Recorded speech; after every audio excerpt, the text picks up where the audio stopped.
Good morning. Been a little rough around our house. A lot of snotting and sneezing and wheezing, Flonase and Dayquil. But this morning we'll go to the book of Jonah. I've wondered about him a lot for the last little while.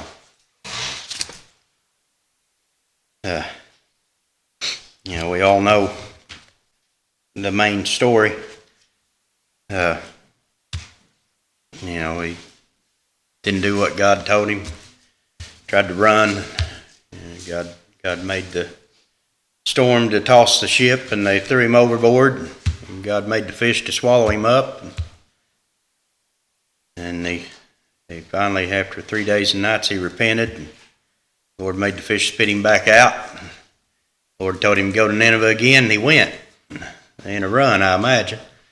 But, he got there and told him, got inside the city a piece, and cried out to him that, 40 days Nineveh will be destroyed.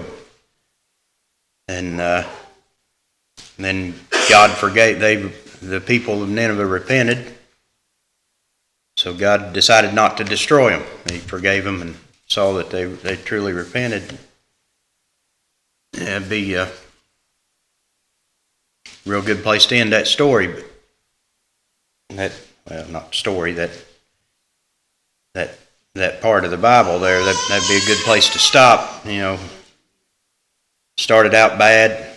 They learned that God was against them, and they repented, and God favored them to save them. And, it'd be a nice little happy ending there, but then as Paul Harvey used to say, you wouldn't have the rest of the story.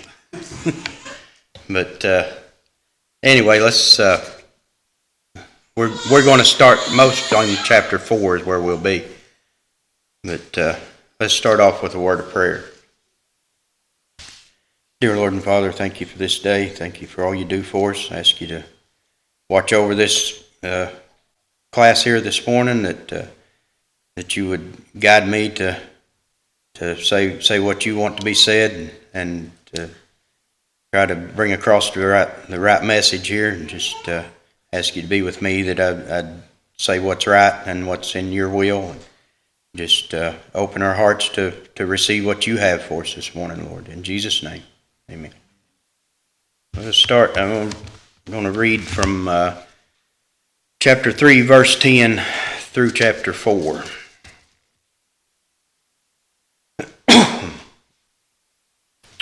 And God saw their works, that they turned from their evil way, and God repented of the evil that he had said that he would do unto them, and he did it not.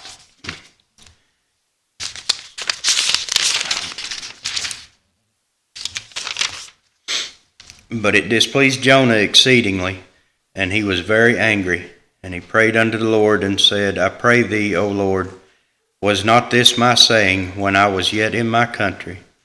Therefore I fled before unto Tarshish, for I knew that you art a gracious God and merciful, slow to anger, and of great kindness, and repentest thee of the evil. Therefore now, O Lord, take, I beseech thee, my life from me, for it is better for me to die than to live. Then said the Lord, Dost thou well to be angry? So Jonah went out of the city, and sat on the east side of the city, and there made him a booth, and sat under it in the shadow, till he might see what would become of the city. And the Lord God prepared a gourd, and made it to come up over Jonah, that it might be a shadow over his head, to deliver him from his grief. So Jonah was exceeding glad of the gourd. Excuse me. But God prepared a worm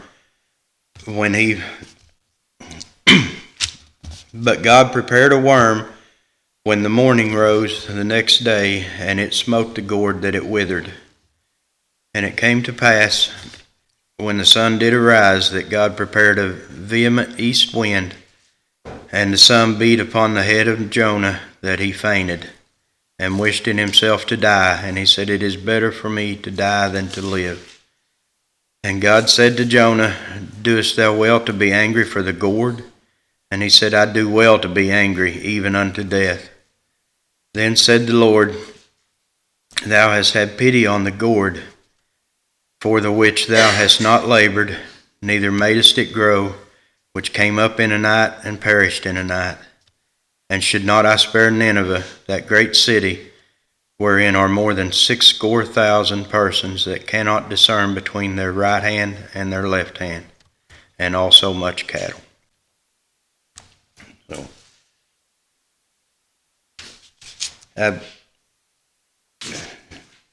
So, Jonah, he's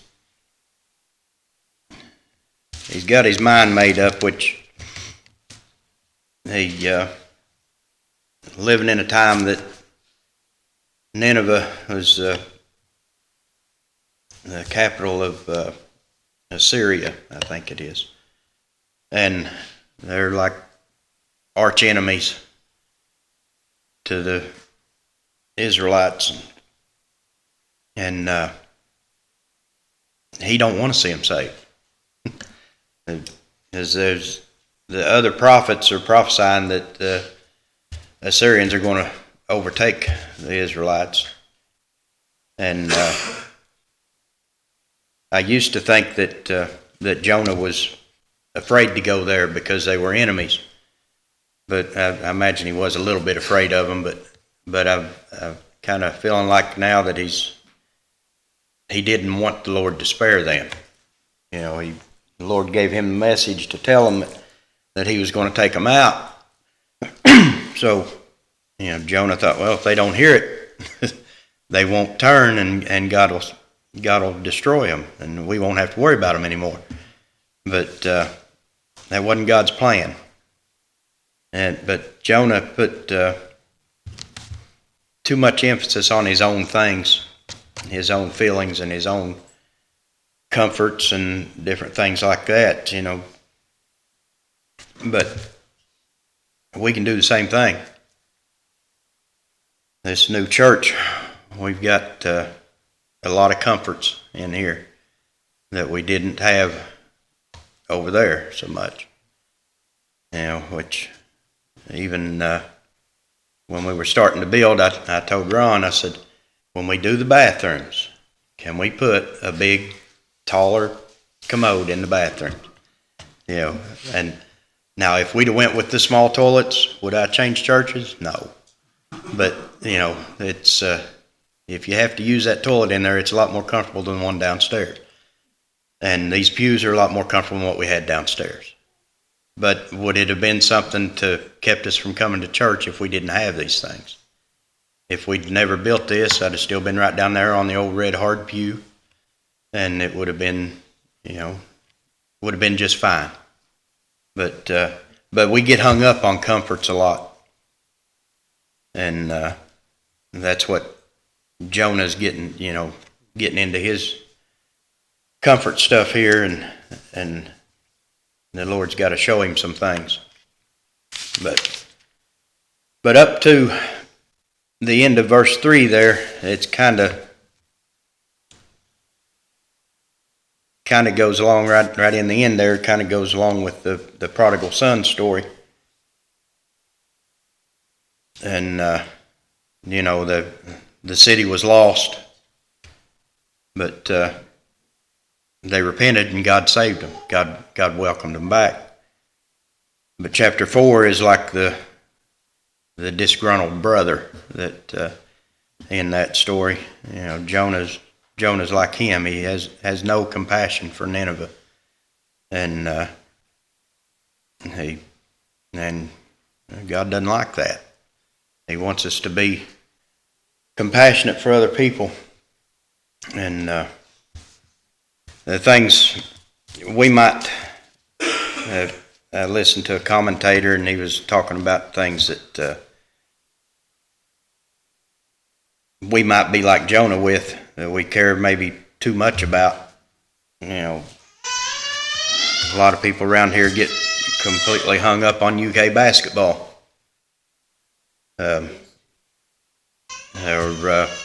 get caught up in your job or your hobbies or just things that you own. And I know I'll try every way in the world to get to Ron's on Sunday night to throw cornhole. Work on Monday morning. It's I'll get there when I get there. But it kind of puts things in a little bit of wrong order there. But we can get caught up in those things, and we lose sight of God's plan if we ain't careful. And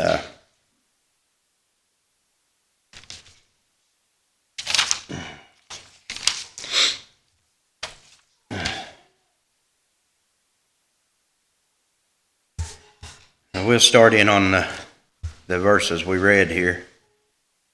In chapter 3 and verse 10, it said, "And God saw their works, that they turned from their evil way, and God repented of the evil that he had said that he would do unto them, and he did it not." God, after Jonah spoke to him, it was just, let's see, 1, 2, 3, 4, 5, 6, 7, 8 words Jonah spoke to him. And it sunk in. So God was in those words. I mean, I don't know how many words I've said already, but they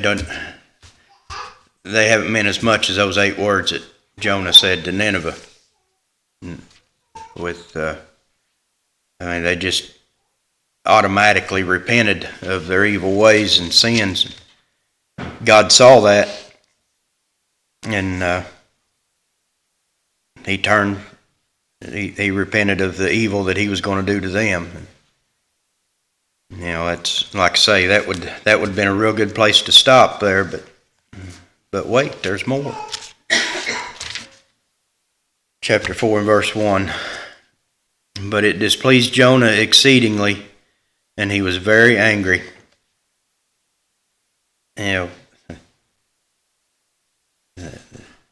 You can. Now that I've been saved a while, I can see where that's kind of wrong, really wrong. You see a whole city saved, and you're angry about it. That's you can tell right there that Jonah's heart is wrong. He's in the wrong place right there. And he prayed unto the Lord and said, "I pray thee, O Lord, was not this my saying when I was yet in my country?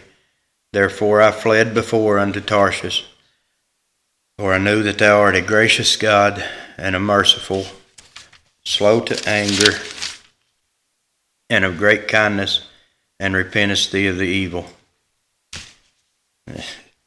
Can you imagine talking to God and say, "I told you so"? Yeah, I told you that's what you're going to do.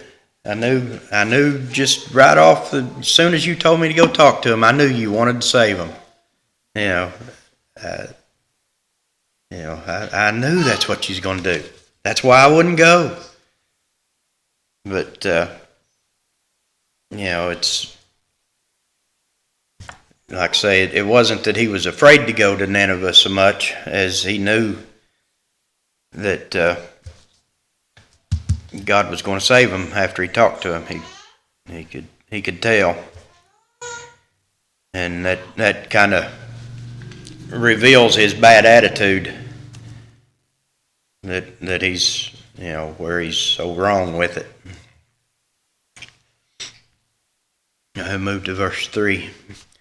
"Therefore now, O Lord, take, I beseech thee, my life from me, for it is better for me to die than to live." Yeah, he's so upset about it that he'd just rather die than see all those people saved. It's it just keeps going how wrong, how bad his attitude is for him. And then said the Lord, "Doest thou well to be angry?" He just asking him, do you think this is right for you to be angry like this? But doesn't show Jonah's answer there. But in verse 5 it says, "So Jonah went out of the city and sat on the east side of the city, and there made him a booth and sat under it in the shadow till he might see what would become of the city." He goes off pouting. Goes off pouting, goes up on the hill and says, "I'll just sit back here and watch." But he's doing nothing. He's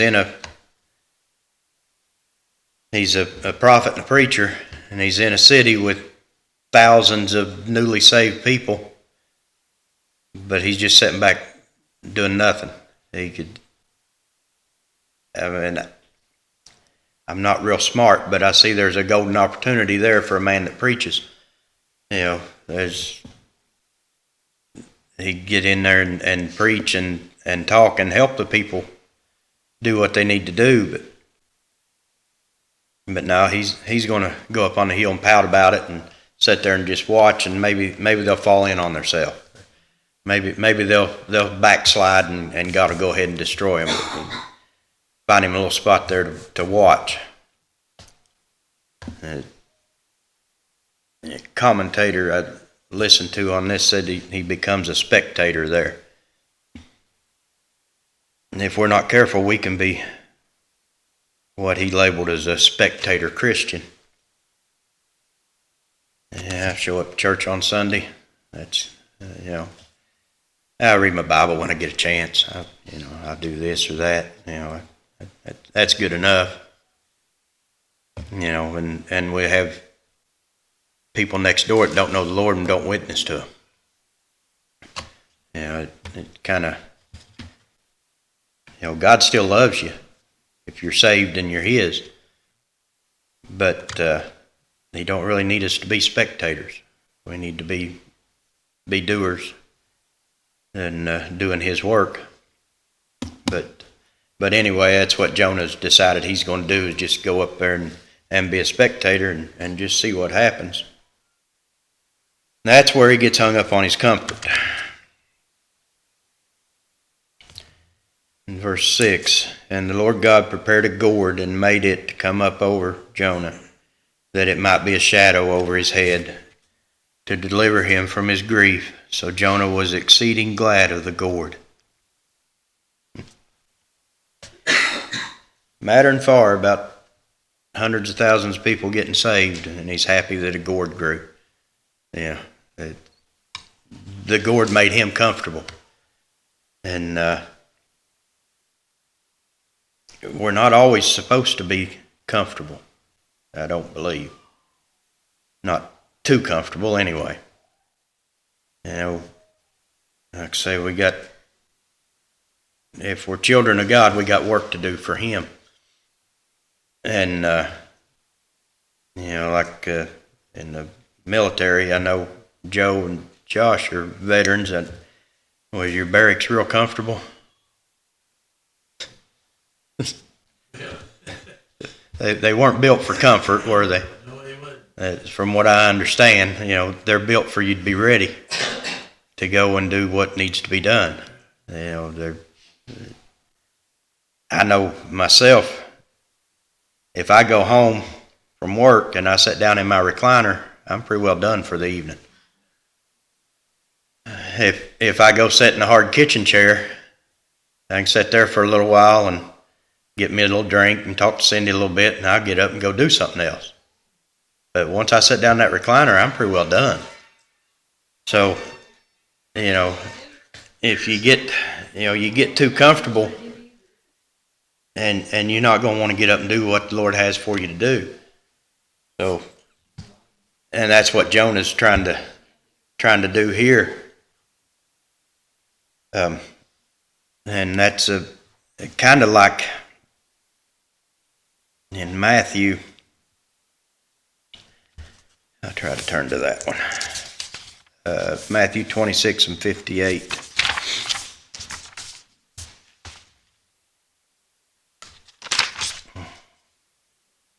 Matthew 26:58.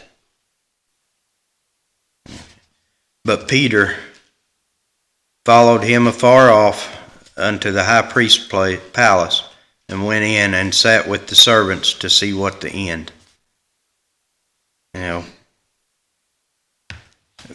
Peter followed Jesus in that far, but he wasn't going. He was a spectator. He just went in far enough to see what's happening, and just to know. I suppose I'm not sure. I didn't read on all around there a lot, but he followed him afar off to the high priest's palace just to see what happens. And that's what Jonah's getting. I pictured it, maybe going up on this hill over here and looking down just to look and see what's set up there far enough away that he's not going to be involved. Nothing's going to hurt him if it blows up, or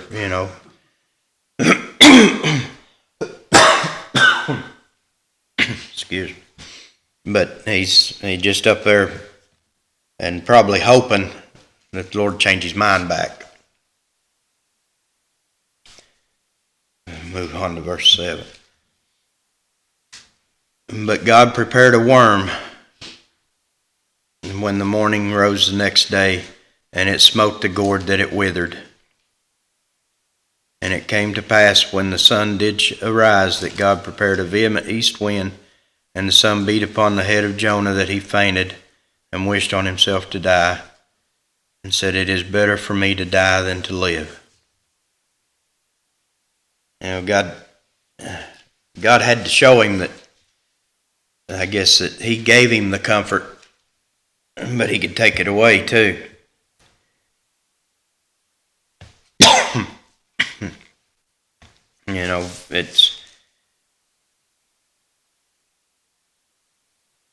He got stuck in that comfort.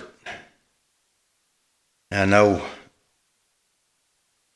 years ago, Cindy got me and Chris some tickets to a Reds game in the fancy seats.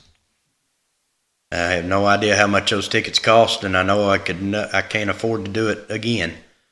But that was a Christmas gift for me and Chris, and it was, they're softer seats. They got the cup holders right there. They got little people in little suits that come around and take your food order, and you don't have to get up for anything. It's just so comfortable. And after doing that, I went back to another game and sat in the regular seats, and it wasn't near as fun that way. But, the comforts, like I say, like with Jonah, the comforts are nice, but you can't get wrapped up in them things. And, the ball game was the same. The Reds lost like they usually do when I go. But the seat, it just wasn't as comfortable to watch. And, that one, I still get tickled. I walked in there and they had to pull the velvet rope down for me to go into the seats. Man, this is nice. A little tunnel in the back of the seats to go to your own bathroom and stuff. It's pretty sweet. But, everywhere else in the stadium, you got to fight everybody to get anything. And, it was nice for that game, but I couldn't do that every time. But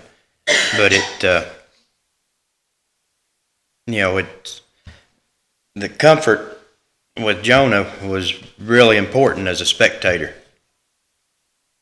It's not so much, the comfort's not that important for the participant. Just like that ball game,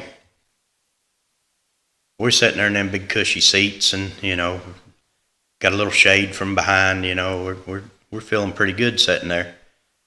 The players are sitting over in that dugout. They're still on a wooden bench with sun beating in on them. But they're fine.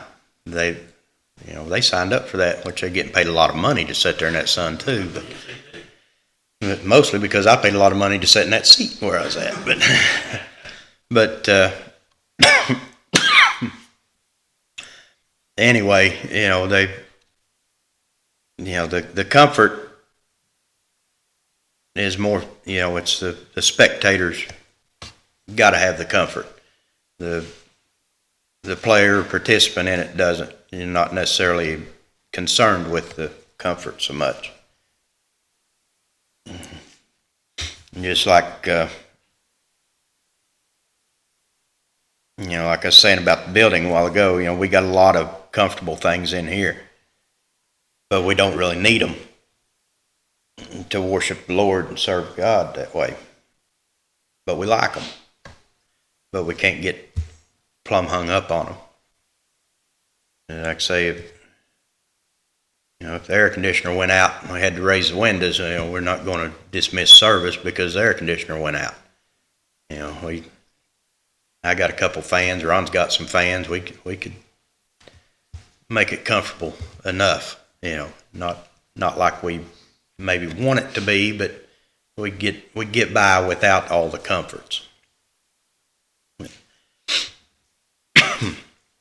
And here's Jonah after the gourd's gone. He's all down and out again. My precious little gourd, it's gone already. I only got to enjoy it for one day. Kind of normally like flowers around our house. We get to enjoy them for one day and they're dead. But me and Cindy, neither one are good at flowers, so that's what I was. When they had the Mother's Day flowers up here, I kind of spoke up too soon. I was kidding Pat and told her, I said, pick the ugly one. I was going to tell Cindy that. I said, pick the ugly one. It's going to be dead in a week anyway. But it's still alive. Still looking good, ain't it? No, there wasn't no ugly ones. But the one you got is, we've done all right with this one. It's still going. Unbelievable, but it's still going. God's grace, that's what it is. But, he's worried to death about that, to the point of dying over losing that gourd that was making shade for him. That, it's just a gourd. And in verse 9, and God said to Jonah, doest thou well to be angry for the gourd? And he said, I do well to be angry even unto death. And yes, God asked him if, is it right for you to be mad? And he said, yes, it's right. And it'd be right if I died to be because of it, And verse 10, then the Lord said, thou hast had pity on the gourd for which thou hast not labored, neither madest it grow, which came up in a night and perished in a night. In verse 11, and should not I spare Nineveh, that great city, wherein are more than 60,000 persons that cannot discern between their right hand and their left hand, and also much cattle.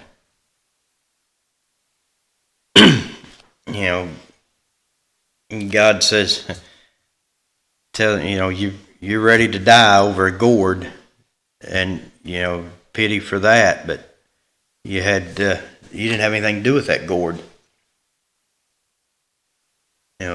God made it grow. God made it spread out to make shade for him, and God took it away. Jonah didn't have a thing in the world to do with that gourd except using it for his own comfort. And he had pity on it, but God said, you had pity on that gourd you had nothing to do with. Why should I not have pity on these people in Nineveh that have turned, they've turned back to the Lord, repented of their sins, and it says more than 120,000 people not knowing right from left, right hand from their left hand. I listened to several different commentators on this. A couple of them said that could mean that was 120,000 children too young to know their right hand from their left, plus their parents and their older siblings, and like it would be a great big bunch of people. And then some of them say it could just be that they're in the dark. They don't know the Lord, so they're just as well to not know their right hand from their left hand. So either way, at 120,000 people, it's a lot of people. If that's the children, there's 400,000 people there.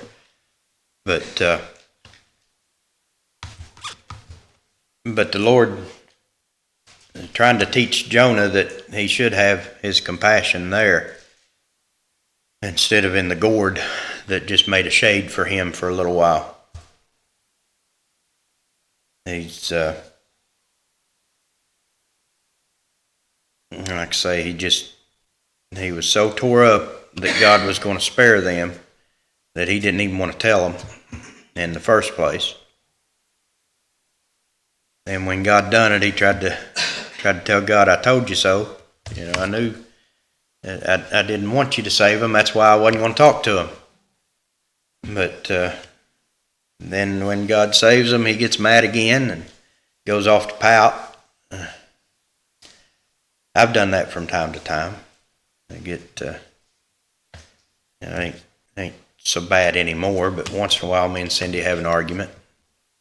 And I'll decide I've got something I need to do out in the barn.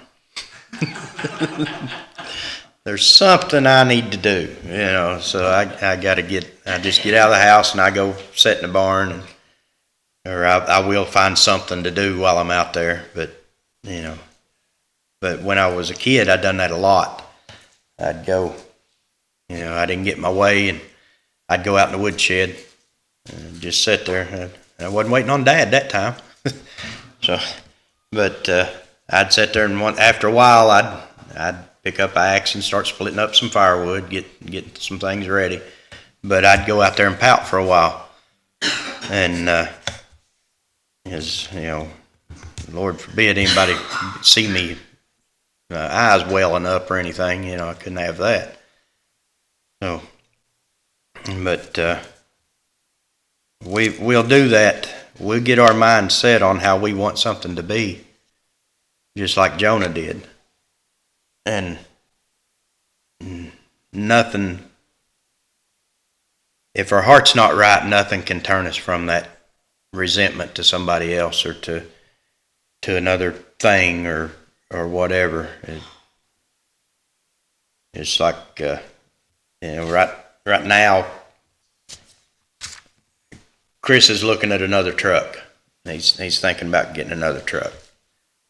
And he FaceTimed us from a car lot last night. He said, "I'm going to go while there ain't nobody there and just see what they got. Just look around a little bit." Cindy said, "What's that white one?" He said, "That's a Ford." And he said, "Even if I wasn't plumb dead set against a Ford," he said, "I don't like the interior on that one." I ruined him on that because, I grew up, Chevy's good, Ford's bad. That's the way I always was, and it was only because my dad drove a Chevy, my uncle drove a Ford, and we went back and forth. It wasn't that Fords were bad. It just I couldn't let him think I liked his truck. So that's how it started, and then it was, oh man, we can't have a Ford on our place. Yeah. So. But anyway, he's on a car lot yesterday looking at trucks, and he said, "Man, I'm just dead set against Fords, but he said, it looks all right on the outside, I just don't like the inside of it." I said, but we get hung up on those things that really mean nothing. I have in my life had a couple of Fords that were good vehicles, but and I've had a couple of Chevys that weren't much. But it's good and bad in everything you do, but we got to be prepared to do what the Lord wants us to do for His reason, nothing to do with our reason. Which I love to hear about and see people saved. you know, but that's not, I don't know what I'm trying to say. It's not my thing to make it happen. God has to draw them in. God has to lead them and bring them to Him. It's my thing to tell them about God, is what I'm supposed to do. But if I get to talking to somebody, sometimes, I don't know, I want to just say, why can't you get this? It's right here, right here, right here. This is what you need. Right here in these words, black and white. There's a little bit of red over here. That's what you need right there. But if I look back, I was the same way. I didn't want to hear that stuff before I got saved. But the Lord will draw people in His time and His way. And like I say, Jonah just wanted the Ninevites destroyed so they wouldn't take over the Israelites. And he didn't want anything to do with helping them find the Lord, helping them get saved. And if we're not careful, we can get caught up in our comforts and we can be the same way. So we gotta watch what we're doing and always be ready to do what the Lord asks us to do. And that's about all I got. I apologize for not being real well versed there today. I studied that up about 3 weeks ago. And I was going to go over it last night to refresh me a little bit. I was sneezing and wheezing so bad I'm going to get my Bible all messed up. I'm going to get my paper all gummy. So I think I better just leave it alone. So anyway, anybody got anything, any comments or questions?